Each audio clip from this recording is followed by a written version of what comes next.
तो friends, welcome back to another video. आज हम बहुत ही इंपॉर्टेंट टॉपिक के बारे में बात करने जा रहे हैं।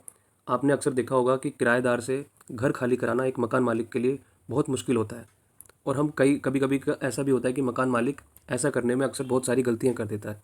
तो हमें हमेशा पता होना चाहिए कि हम कौन कौन से क्या किस तरीके का बिहेवियर हमारा होना चाहिए अपना मकान खाली कराने के लिए। तो आज इस वीडियो के अंदर हम कंप्लीट पूरा प्रोसीजर ऐसा समझेंगे कि जिससे कि आपको कोई दिक्कत नहीं आए और आप कोई भी दूसरे किसी और केस में ना पड़ जाए। तो किन किन चीज़ों का ध्यान रखना है वो आज हम पूरा डिटेल में एक चीज़ों को डिस्कस करेंगे। देखिए, एक आम समस्या बन गई है किराएदार और मकान मालिक के बीच में इस तरह के डिस्प्यूट होने का। कानून का देखिए पालन करना बहुत ज़रूरी है। कभी भी आपको ये एक चीज़ याद रखनी चाहिए कि आप कभी भी अपने किराएदार को ज़बरदस्ती उसको बाहर नहीं निकाल सकते। अगर आप ऐसा करते हैं, उसके साथ ज़बरदस्ती करते हैं, तो आप कोई ना कोई दूसरा एक क्रिमिनल ऑफेंस कमिट कर रहे हैं और आपके लिए मुसीबत और बढ़ जाएगी। इसलिए आपको क्या लीगल प्रोसीजर है इसका और क्या सही तरीका है, ये आपको पता होना चाहिए। तो आपको पता होना चाहिए कि कौन कौन सी वजह है जिनकी वजह से आप उससे ये अपना घर खाली करा सकते हैं। देखिए, सबसे पहला रीज़न हो सकता है कि वो समय पे किराया ना दे रहा हो। दूसरा हो सकता है कि वो संपत्ति का दुरुपयोग कर रहा हो, जो कि जो प्रॉपर्टी आप जो भी आपने घर उसको दिया है, जो दुकान उसको दी है, जिस पर्पज़ के लिए दी है उस पर्पज़ के लिए नहीं कर रहा, उल्टी सीधी चीज़ें उसके साथ कर रहा है। बिना अनुमति के सबलेट कर रहा है। देखिए, सबलेट का मतलब होता है खुद तो वो किराएदार है, लेकिन कुछ ऐसा उस प्रॉपर्टी का कुछ पोर्शन है या फिर जो पूरी प्रॉपर्टी है जो भी उसके पास है, वो उसको भी किसी और को किराए पे दे दे रहा है। तो सबलेटिंग भी जो अगर वो कर रहा है और आपके एग्रीमेंट में वो अलाउड नहीं है, तो ये भी एक ग्राउंड हो सकता है जिसकी वजह से आप अपना घर खाली करा सकते हैं। देखिए, संपत्ति को नुकसान पहुंचाना, अलग अलग तरह के कहीं से कुछ ड्रिलिंग चल रही है, कभी कुछ खटपट चल रही है, कुछ कहीं से जो भी अंदर की बनावट है उसको तोड़ फोड़ करना, अलग मतलब इस तरह की चीज़ें करना। तो ये भी एक ग्राउंड हो सकता है जिससे कि आप अपना घर खाली करा सकते हैं। और कौन कौन से ग्राउंड्स हैं? मालिक की अपनी ज़रूरत। अब मान लीजिए आपको ही अपना घर वापस चाहिए किसी वजह से, आपका बेटा है, उसकी शादी हो गई है, अब उसको अलग से अपने परिवार के साथ रहना है, अपनी वाइफ के साथ रहना है, तो उसे कहते हैं बोनाफाइड नीड। अब मान लीजिए मरम्मत या आपको रिपेयर कराना है, रेनोवेशन कराना है। अब रेनोवेशन कराएंगे तो उसको वहाँ तो रख नहीं सकते, तो उसको खाली करके जाना पड़ेगा। तो खाली करके जाना पड़ेगा, इसलिए आपको ये भी एक आपका लीगल ग्राउंड है जिससे आप उसे अपना घर खाली करा सकते हैं। अब मान लीजिए जो आपके बीच में जो रेंट एग्रीमेंट था, जो लीज़ एग्रीमेंट था, उसकी जो समाप्ति हो चुकी है, जो भी मतलब मान लीजिए 11 महीने के लिए था, 3 साल के लिए था, जो भी टाइम पीरियड था वो अब टाइम ख़त्म हो चुका है। तो ये भी एक ग्राउंड हो सकता है उसे अपना घर खाली कराने के लिए। और conducting illegal activities from the premises. अब मान लीजिए कि वो गलत धंधे वहाँ से चला रहा है, मान लीजिए कोई दारू की चीज़ें बेच रहा है, चरस गांजा बेच रहा है, या कोई भी और ऐसी गलत एक्टिविटीज़ कर रहा है, तो वो भी एक ग्राउंड हो सकता है जिससे कि आप अपना घर उससे खाली करा सकते हैं। देखिए, क्या प्रोसीजर रहेगा। सबसे पहले आपको क्या करना है, लीगल नोटिस भेजना है। ये जो लीगल नोटिस होता है ये बहुत ही इंपॉर्टेंट चीज़ रहती है। कभी भी अपना घर खाली कराने से पहले ऐसा ना करें कि उसको सीधा धक्के मार के बाहर निकालने लग जाए, पुलिस को बुलाने लग जाए। आपको क्या करना होगा कि उसको एक समय समय देना होगा। ठीक है, तो उसके लिए आपको लीगल नोटिस भेजना होगा। तो एक लिखित में अपना एक लीगल नोटिस भेजिए। जो भी आपके पास आपके रिश्ते में या नोन में जो भी एडवोकेट है उनके थ्रू आप एक लीगल नोटिस भेजिए। उस लीगल नोटिस के अंदर क्या क्या रीज़न है किस वजह से अपना घर खाली कराना चाहते हैं, जैसे मैंने सॉरी जैसे मैंने ऊपर का काफ़ी रीजंस दिए हैं, तो उन रीजंस में से आपका कौन सा रीज़न है उसमें से आपको वो रीज़न एक लिखना है। आई एम रियली सॉरी, मेरी थोड़ी तबीयत ख़राब है तो प्लीज़ डोंट माइंड। और नोटिस में आपने सारे रीज़न से लिख देने हैं। किराएदार को खाली करने के लिए एक उचित समय, मान अब आपको अपना लीगल नोटिस के अंदर कुछ समय देना होगा कि भाई आपको इतने दिन के अंदर खाली करना है, और जो रीजंस है वो रीजंस लिखने हैं। अब ये समय हो सकता है 15 दिन, 30 दिन, तो इतना आपको समय देना होगा ताकि वो अपना कहीं और ठिकाना ढूंढ सके। दूसरी चीज़ ऐसी हो सकती है कि आपने उसको लीगल नोटिस दे दिया, लेकिन वो लीगल नोटिस का उसने कोई जवाब नहीं दिया, उसको रिसीव हो गया लेकिन उस पर कोई उसने एक्शन नहीं लिया। तो अब आपको क्या करना है, अब आपको उसके अगेंस्ट में केस फाइल करना होगा। अभी भी आपको उसके साथ ज़बरदस्ती नहीं करनी है। तो केस का फाइल कर सकते हैं। मान लीजिए आपने उसको 15 दिन का समय दिया था खाली करने के लिए, या 30 दिन का समय दिया था। जैसे ही नोटिस मिलने के बाद वो दिन ख़त्म हो जाते हैं, आप एक सिविल सूट उसमें फाइल कर दीजिए।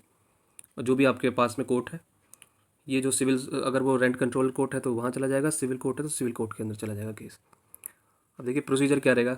मान लीजिए आपने अपना केस फाइल कर दिया सिविल सूट, तो उसके अंदर क्या कैसे वो केस कैसे चलेगा। सबसे पहले आपने जो अपना केस वहाँ पे दर्ज किया है, आपने अपना पक्ष वहाँ पे रखा। फिर कोर्ट जो है सम्मन्स भेजेगा आपके किराएदार को, उसे कहते हैं कि एक तरीके से उसको नोटिस भेजेगा, कोर्ट का बुलावा आएगा। फिर वो आके अपना जवाब फाइल करेगा, वो अपने भी रीजंस बताएगा आके उसके अंदर। उसके बाद क्या होगा कि कोर्ट जो जो आपने सबूत दिए हैं वो भी कोई सबूत देगा, आप भी सबूत देंगे, तो दोनों ही सबूतों के बेस पर आपस में आपकी गवाही हो जाएगी। उसके बाद में क्या होगा, जजमेंट आ जाएगी, कोर्ट का फाइनल डिसीजन आ जाएगा। कोर्ट ये डिसाइड कर देगा अगर आपका जो रीजंस है वो बिल्कुल वो वैलिड है, तो वो कोर्ट आपके फेवर में उसको वो डिसीजन दे देगा। देखिए कुछ सुप्रीम कोर्ट के बड़े महत्वपूर्ण डिसीजंस हैं, ऐसे एग्जांपल्स हैं जो कि आपको समझने चाहिए। ऐसा नहीं सोचना है कि घर आपका खाली नहीं हो पाएगा। देखिए बोनाफाइड नीड मतलब आपको अपने घर की ज़रूरत है, कोई भी रीज़न हो सकता है। जैसे कि मैंने आपसे कहा कि आपकी बेटी की शादी हो गई, अब उसको सेपरेट एक जगह चाहिए रहने के लिए। तो ऐसा एक केस है शिव स्वरूप गुप्ता वर्सेस डॉक्टर महेश चंद गुप्ता 1999 का। इस केस में देखिए क्या हुआ। इसके जो फैक्ट्स हैं वो ये हैं कि मकान मालिक ने अपने बेटे के लिए अ, बेटे के परिवार के लिए, मान ली उसकी शादी हो गई है, तो बोनाफाइड नीड के आधार पर जगह मांगी। किराएदार ने ज़रूरत की वास्तविकता पर सवाल उठाया। उसने कहा जी आपको क्या ज़रूरत है। कभी कभी देखिए खासकर ऐसे किराएदार ऐसा करते हैं कि वो कहते हैं कि जी मैं क्यों खाली करूं आपकी, तो आप तो बिना मतलब मुझे बस भगाने के लिए इस तरह के रीजंस बता रहे हैं। तो देखिए सुप्रीम कोर्ट ने इसको इस केस के अंदर क्या कहा, कोर्ट का डिसीजन क्या रहा। कोर्ट कोर्ट ने माना कि मकान मालिक अपनी ज़रूरत का सबसे अच्छा जज है। मतलब वो खुद बता सकता है कि भाई मुझे अपनी ज़मीन, अपना जो घर है वो क्यों चाहिए, वो डिसाइड करेगा। किराएदार यह तय नहीं कर सकता कि मकान मालिक को कितनी जगह चाहिए, ज़रूरत होनी चाहिए, महज इच्छा या नहीं। मतलब इस तरह का ये नहीं हो सकता कि वो उसकी मर्जी थी या जो ये जो चीज़ें हैं ये मकान मालिक का घर है, उसकी मर्जी है, उसके बेटे की शादी हो चुकी है, उसका परिवार है, उसको बसाना है। तो ये तो वो खुद ही डिसाइड करेगा। आप कैसे डिसाइड कर सकते हैं कि नहीं ये जेन्युइन नहीं है। फिर दूसरा, आपका जो एग्रीमेंट है, लीज एग्रीमेंट, रेंट एग्रीमेंट है, वो एक्सपायर हो गया, उसकी डेट खत्म हो चुकी है। तो इसमें केस है park street properties private limited versus messrs Deepak Kumar Singh 2016। तो इस केस में देखिए क्या हुआ। इस केस के अंदर लीज एग्रीमेंट एक निश्चित समय पर समाप्त हो गया, जो लीज एग्रीमेंट था वो एक्सपायर हो गया। किराएदार ने तर्क दिया कि उसे बेदखली का अलग से नोटिस देना चाहिए था। तो किराएदार कहता है जी ठीक है, लीज एक्सपायर हो गई थी, लेकिन आपको मुझे एक लीगल नोटिस भी देना चाहिए था कि इतने टाइम में आप खाली कर दो। अब देखिए कोर्ट क्या कहता है इसके अंदर, जबकि लीज एग्रीमेंट खत्म हो चुका है, फिर भी वो कह रहा है कि जी मुझे एक नोटिस भी दीजिए। तो सुप्रीम कोर्ट ने कहा कि जब लीज एक निश्चित समय पर समाप्त होती है तो अलग से नोटिस की आवश्यकता नहीं होती, मुकदमा दायर करना ही अपने आप में एक नोटिस है। तो सुप्रीम कोर्ट ने यही कहा कि भाई जब आपका लीज जो है एक्सपायर हो चुका है, तो अब उसको अलग से नोटिस देने की क्या ज़रूरत है।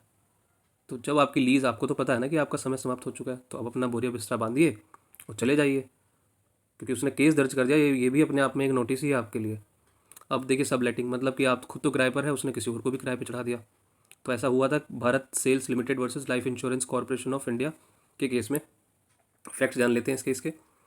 किराएदार ने मकान मालिक की सहमति के बिना संपत्ति का एक हिस्सा किसी और को किराए पर दे दिया, जो एग्रीमेंट का उल्लंघन था। अब एग्रीमेंट में आपने साफ लिखा था कि आप जो जो आपका किराएदार है वो सबलेट नहीं कर सकता, मतलब किसी और को किराए पर नहीं दे सकता, और उसने ऐसा किया। जब वो ऐसा करेगा तो ये जो करना है ये भी एक ग्राउंड है आपको मतलब उससे घर खाली कराने का, वो भी एक रीज़न है। देखिए सुप्रीम कोर्ट क्या कहता है, जब उसने ऐसा किया तो सुप्रीम कोर्ट ने क्या कहा। सुप्रीम कोर्ट ने माना कि सब लेटिंग बेदखली का एक मजबूत आधार है कि आप उसको अपना घर खाली करा सकते हैं। यह साबित करने का भार कि सब लेटिंग नहीं हुई किराएदार पर होता है, ना कि मकान मालिक पर। अभी साबित करने का बर्डन ऑफ प्रूफ जो है वो किसको, ये साबित किसको करना है कि भाई सब लेटिंग हुई थी या नहीं हुई थी, उसने किराए पे दिया था नहीं दिया था। अगर मकान मालिक ने अपने केस के अंदर ऐसा कहा है तो ये जो है ये किराएदार को बताना होगा जी मैंने किसी को किराए पे नहीं दिया, उसको साबित करना पड़ेगा। अब देखिए कुछ चीज़ें हमारी बहुत बड़ी बेवकूफ़ियाँ रहती हैं, उनसे बचना है। कौन कौन सी चीज़ें हैं जो हमें नहीं करनी है। सबसे पहली जो कि आप बड़ी मुसीबत में पड़ सकते हैं, जेल हो सकती है और 36 तरह के केसेस हो सकते हैं, तो उनसे बचने का सही तरीका है पानी बिजली ना काटें उसका। जो सिविल प्रोसीजर है, जो सही तरीका है कोर्ट का तरीका, उससे जाइए। ताले ना उसके जो लॉक बदल दिए, उसको जाके घर पे उसके कमरे में जो ताला जो चेंज कर दिया, उसको ज़बरदस्ती बाहर निकालने लगे, पुलिस को बुला के और गुंडों को बुला के मारपीट करने लगे, तो ये सब चीज़ें नहीं करनी, आप और मुसीबत में आ जाएंगे अगर ऐसा करते हैं। ऐसा करने से आपके ऊपर ही आपराधिक मामले दर्ज हो सकते हैं, आप खुद अपने ऊपर क्रिमिनल केसेस करा लेंगे, फिर आपके लिए और दिक्कतें बढ़ जाएंगी। एक सिविल सूट था और एक क्रिमिनल सूट हो गया। तो इस तरह की गलतियाँ ना करें और समझदारी ही दिखाएं। हमेशा एक अनुभव और हमेशा मतलब कोई भी आपके नोन में जो भी एडवोकेट्स होते हैं उनसे एक बार इस तरह की एडवाइस ले लेना कि कोई क्रिमिनल एक्ट करने के लिए लग जाए। और thank you so much for watching this video. अगर आपको ये वीडियो पसंद आई है तो प्लीज़ इसको लाइक करें, शेयर करें, सब्सक्राइब करें। मेरा मकसद है कि सबको legal knowledge free of cost provide होनी चाहिए और मेरा ये मोटो है। तो मैं इस चैनल के माध्यम से मेरा जितना हो सकता है मैं आप तक जो है फ्री लीगल एजुकेशन मैं प्रोवाइड कराऊंगा। Thank you so much for watching. Have a really good day.